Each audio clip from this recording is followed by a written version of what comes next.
Cambridge International School, Dasua, a Vassal Education School. Dear students, I am Radha, working as PGT Business Studies at Cambridge International School, Dasua.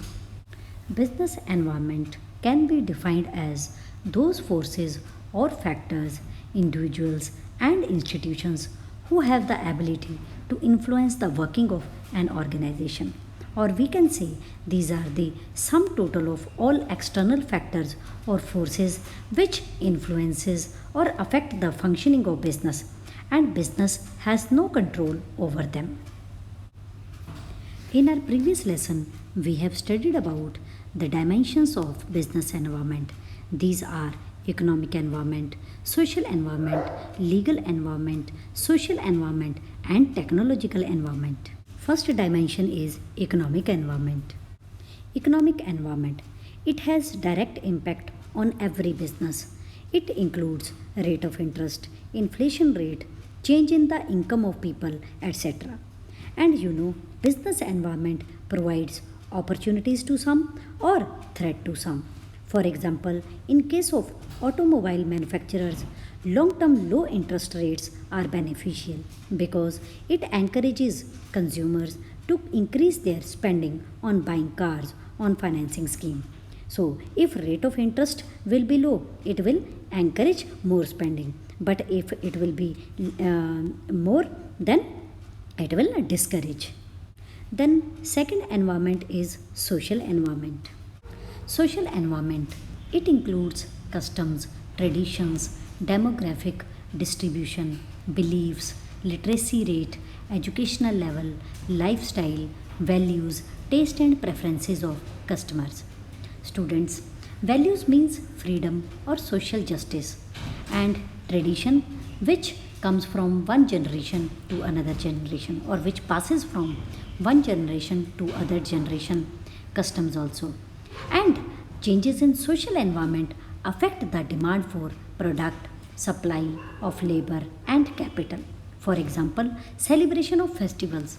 We celebrate Diwali, Gurpurab every year, and these social trends provide many opportunities for business firms.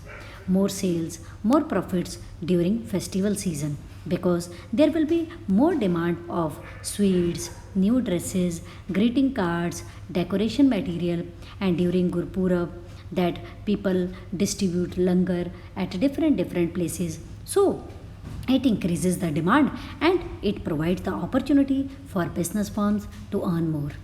And another example, nowadays people are paying more attention towards their health, as a result of which demand for mineral water, diet coke, fat free cooking oil, etc. Has increased while demand of tobacco, fatty food products has decreased. So this is the social environment, means that social expectations, society's expectations also affect the business firms, affect the functioning of the business firm. Now next is technological environment. Technological environment includes scientific improvements, innovations for improving quality of goods and services, new techniques to run or to operate the business firm, new and advanced ways or techniques of production. So it means it includes technology when we are going to manufacture products or we are going to provide services in a new manner. A businessman must closely monitor the technological changes taking place in the industry as it helps him facing competition and improving quality of the product. You know that internet and world wide web has proved very beneficial for firms in advertising their products. CAD helps in making designs with computers. CAD means computer aided design, and CAM means computer aided manufacturing. Means nowadays you have seen we are manufacturing cars with the help of robots. Flipkart, Amazon, online business, that means e-commerce. Now this is the new way that we are running our business online. We are getting customer, we are attracting customers, or we are making sales online. So and e-ticket booking for airlines, or we can say railway, nowadays means technology is affecting our business forms also. Now next is political environment. Students, political environment includes political conditions, political stability and peace in the country. Changes in political situations also affect business organization. Students, if in our country or any country, if political stability will be there, it increases the confidence of our businessmen or investors. And if political instability and bad law and order situation will not be good, then it brings uncertainty in business activities. Means if political stability will be there, it encourages people to invest more, and they will be able to invest more and to earn more. But if there is instability or political instability, then it discourages people to invest. So in this way, growth will be less or opportunities will be less, and people that business firms, they will not be able to grow. And another factor is attitude of government. If the positive attitude of government is there towards business firm, then business firms can take their business to heights. But if government's attitude is negative towards business, then business firms, they will not be able to grow. So political conditions and political stability and peace also affects the business firms, affects the functioning of business firms. Next is legal environment. Now, legal environment includes laws, act passed by the government, administrative orders, court judgments, decisions of various commissions and agencies. Students, that whatever laws, rules, act passed by the government, business firm has to follow for their survival, to run the business without any interference of government. If business firms will follow the rules and regulations in a right manner, then they will not face any kind of legal complication. But if they will avoid it, they will try to avoid it, then they have to face hurdle, they have to face legal complications. So business should try to follow the rules and regulation made by the government. And business firms must understand, must know about some acts like Consumer Protection Act, Competition Act 2002, then Company Act 2013, etc. And you know that packets of cigarette must carry statutory warning. Cigarette smoking is injurious to health. That means it is compulsory for business firm to provide some required or necessary information on the packaging of their product.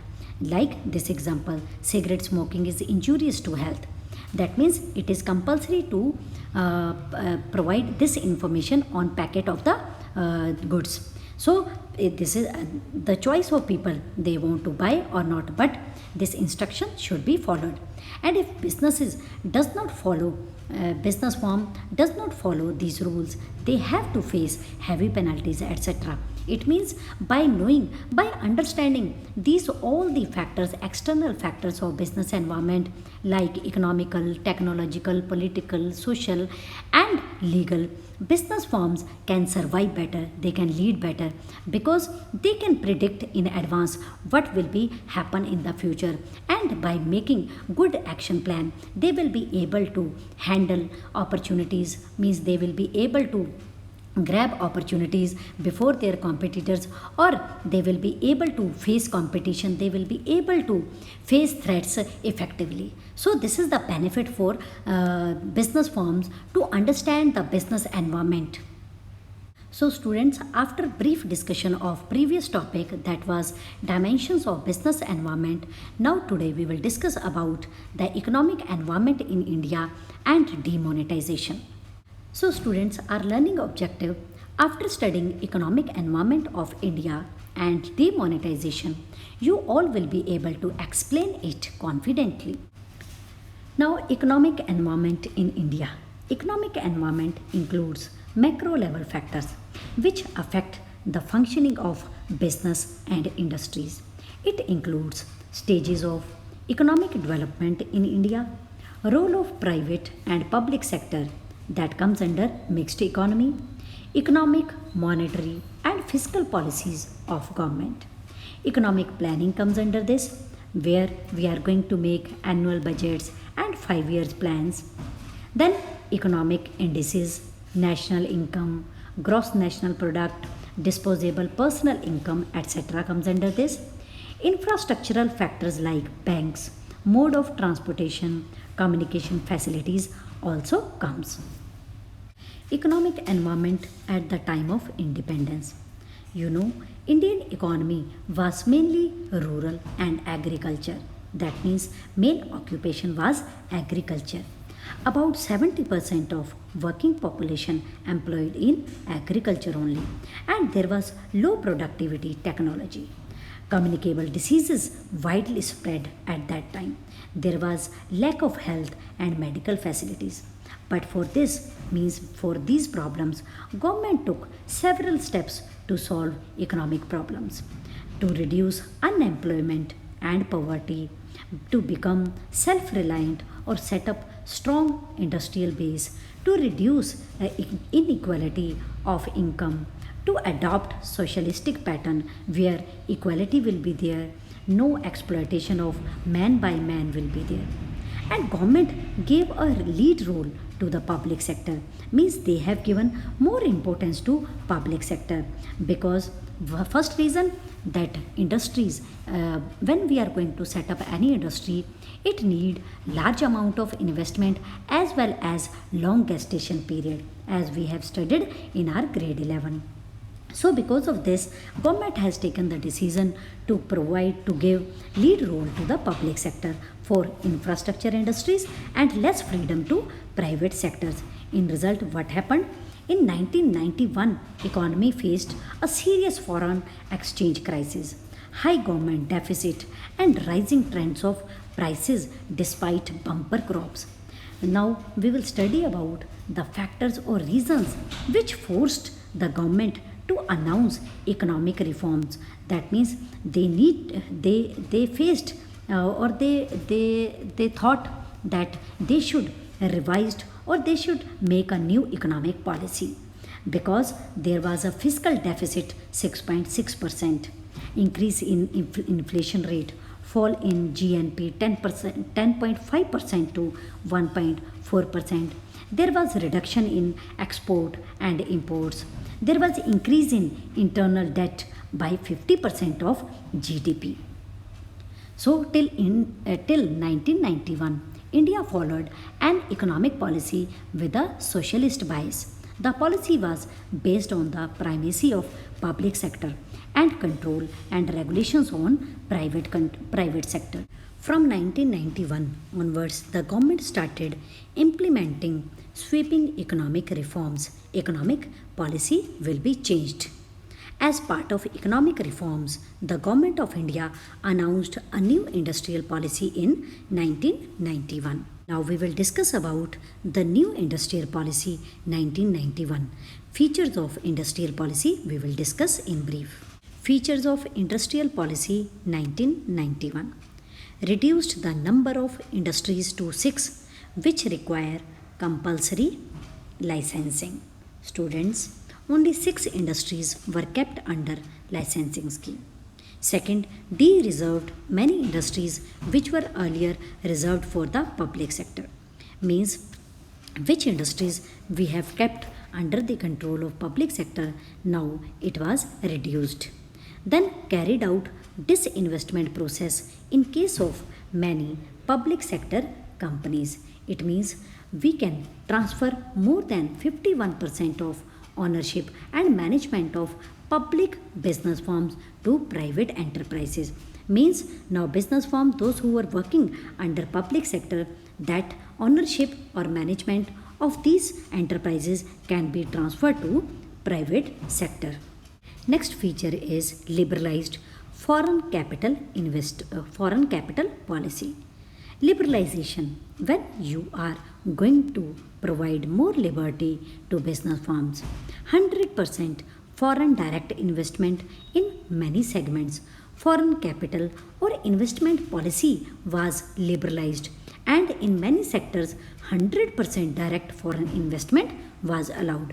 Then granted permission for technology agreement with foreign companies. It means automatic permission was given for signing technology agreements with foreign countries. And foreign investment promotion board was set up to promote and bring foreign investment in India. Now we will discuss about the major programs of Industrial Policy 1991, or what was the main objective of New Industrial Policy 1991. So the main objective of New Industrial Policy 1991 was to promote liberalization, privatization and globalization. In short form, we can say LPG. L for liberalization, P for privatization and G for globalization. Now first we will discuss about the liberalization. Liberating the economy from the regulations and restrictions on economic growth. Students, liberalization means liberalize or make free the Indian businesses and industry from all unnecessary or outdated control and restrictions and of license, permit, quota raj, etc. That what was the main aim of this policy? That to abolish licensing requirements. Abolish means to remove. Freedom in deciding the scale of business.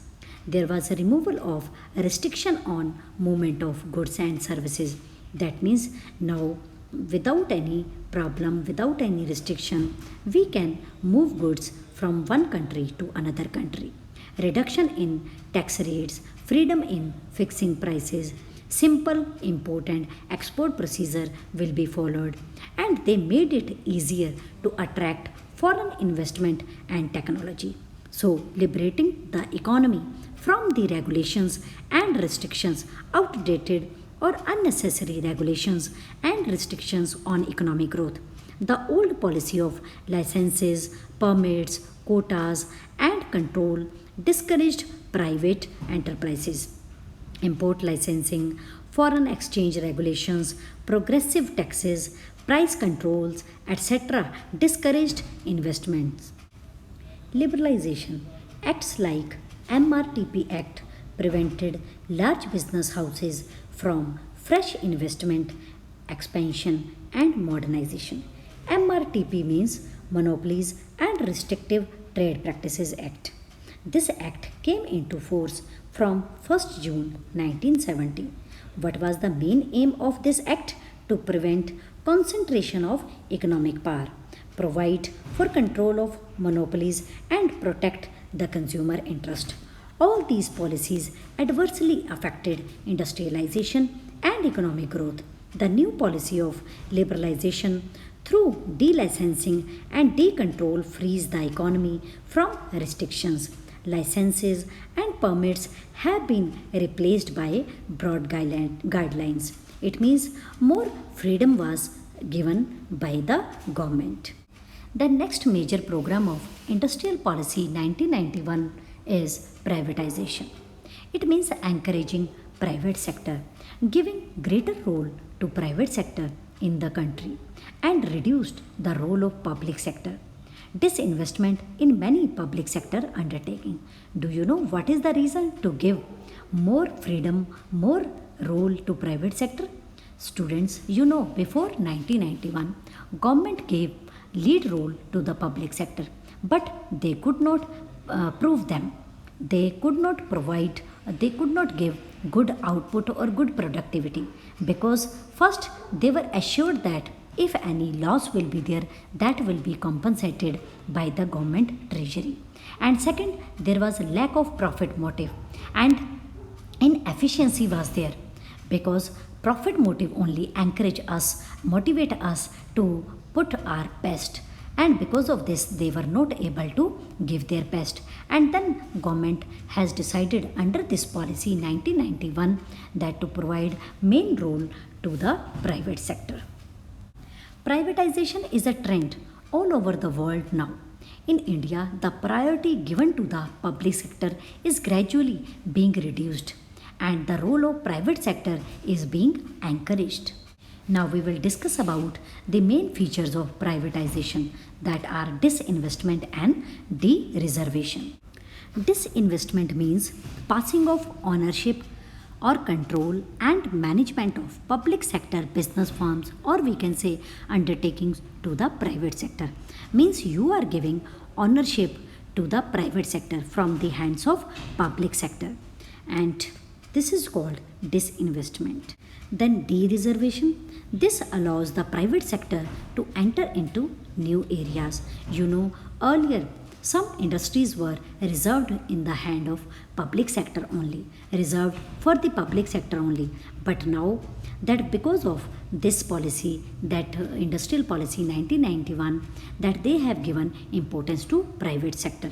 The government is withdrawing from many economic activities like running businesses and is concentrating more on areas like primary and secondary education, provision of basic health care, development of infrastructure, etc.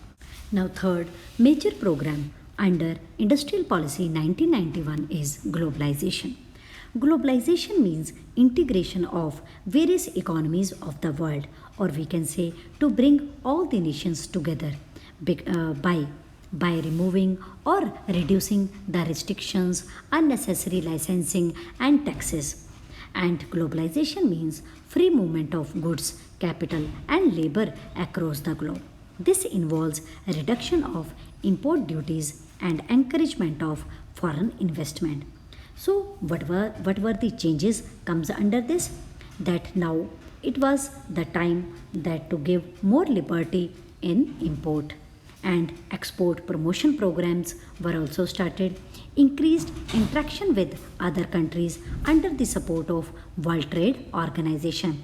Students, do you remember in grade 11 we have studied about that World Trade Organization, WTO, its functions, its objectives, how it is performing a great role to settle the disputes which arises while trading with other countries, expand market for customers with foreign products, or foreign exchange liberalization.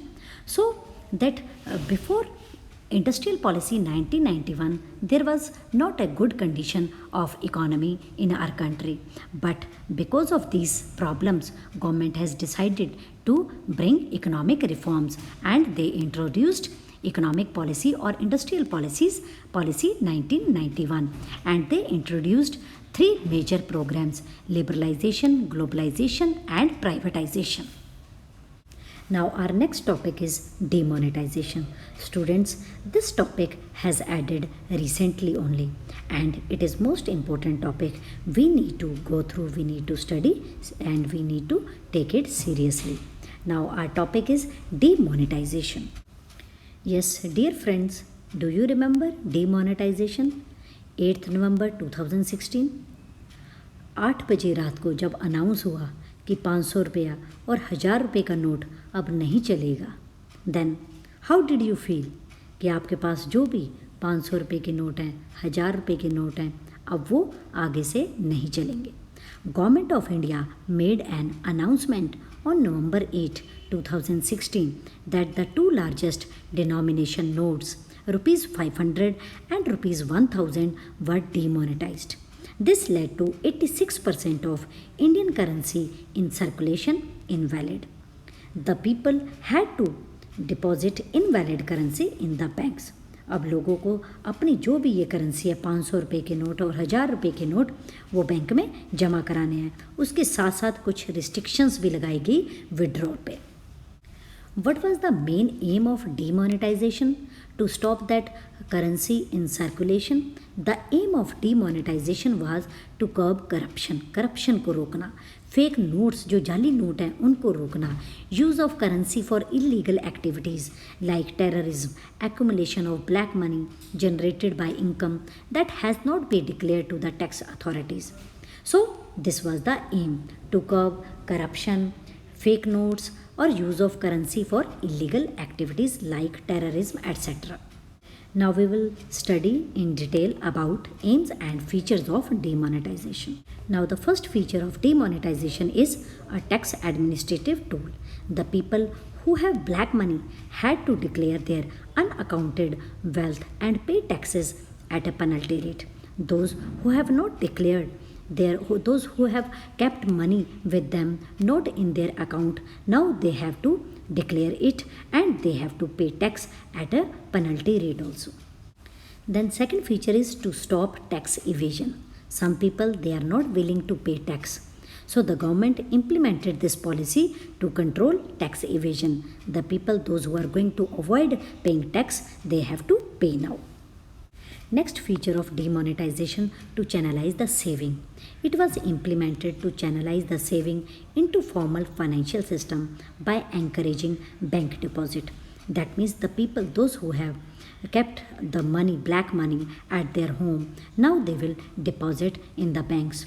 And now banks will be having more funds with them. Now they can provide these funds to the people those who are willing to take loan, and it can be provided at low rate of interest. So proper channel or we can say proper movement, mobilization of saving from the savers to the investors. Next feature is cashless economy. Government announced demonetization with an aim of creating a digital economy with the support of formal financial system or banks, internet banking, e-wallets, point of sale, etc. That means no need to carry cash with you. That means with the help of cards, e-wallets, that you e-banking, you can go for purchasing. So that means the purpose was to bring cashless economy. Now we will discuss about the impact of demonetization कि जो नोटबंदी हुई उसका क्या प्रभाव पड़ा.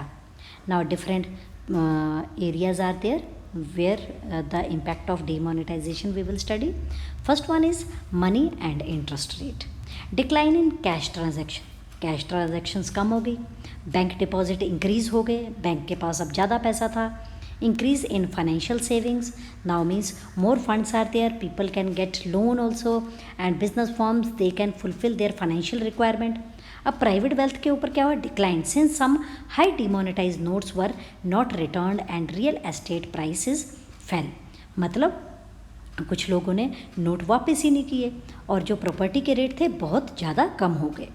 Public sector wealth, public sector पे कोई भी इफेक्ट नहीं हुआ. Digitization, digital transaction among new users increase, people have started to use digital transactions. Real estate means property पे prices decline. Tax collection, rise in income tax collection because of increased disclosure. लोगों को अपना वो note जो बंद हुए अब तो वो किसी काम के नहीं है, they have to deposit it in the bank, they have to pay tax. तो टैक्स का अमाउंट तो बड़ा ही बड़ा, मतलब टैक्स का अमाउंट ज़्यादा गवर्नमेंट के पास आया. So these are the impacts of demonetization. So students, we conclude our lesson here. Today we have discussed about the economic environment in India before industrial policy 1991 and what were the economic reforms made under economic policy or industrial policy 1991. Then we have studied about the demonetization and its features. Students, that notes are also given in worksheet and some questions are also given. So you need to try to answer these questions and you can take help of these notes and then you can prepare your topic. So that questions, that what kind of questions they can ask, that economic environment of India, they can ask you explain the economic environment of India or write the features of industrial policy, economic reform of under industrial policy 1991, or they can ask you define demonetization, explain its features, and based on case study also they can ask you the questions. So case study based question we will discuss later after completing all the topics. So you can read all the topics thoroughly. In case of any doubt, you can call me, you can contact me anytime. So stay home, stay safe and keep studying. Thank you.